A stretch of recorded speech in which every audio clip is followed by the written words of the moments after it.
எனக்கு ஏன் இந்த பூமி ஒரு உருவாக்கப்பட்ட விஷயம்னு தோணுதுன்னு பாத்தீங்கன்னா, உதாரணத்துக்கு நம்ம ஃபுட் செயினே எடுத்துக்கோங்களேன்.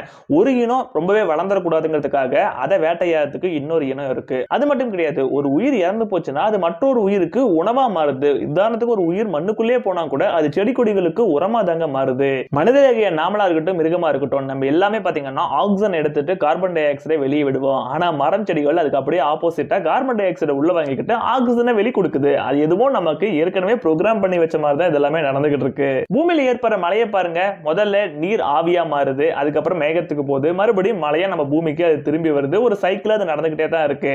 ஆனா பூமியை விட்டு ஒரு சில கிலோமீட்டர் நீங்க வெளியே போனீங்கன்னா கூட இந்த அட்மாஸ்பியர் கிடையாது. இந்த மாதிரி எந்த கிரகத்திலையும் நடக்கிறதும் கிடையாது. அவ்வளவு ஏன் சீசன்ஸ் எடுத்துக்கோங்க. குளிர்காலம், வெயில் காலம், இது மட்டும் இல்லாம மழைக்காலம், இந்த மாதிரி பல காலங்கள் வருது. அதுக்கேற்ற மாதிரி தான் செடி கொடிகளும் பூமியில வளருது. நமக்கு தேவையான உணவும் கிடைக்குது. இது எல்லாம் பார்த்துட்டும் கூட பூமி தானா இது எல்லாமே இயற்கையா உருவாக்கிச்சுங்கிற மாதிரியா இருக்கு.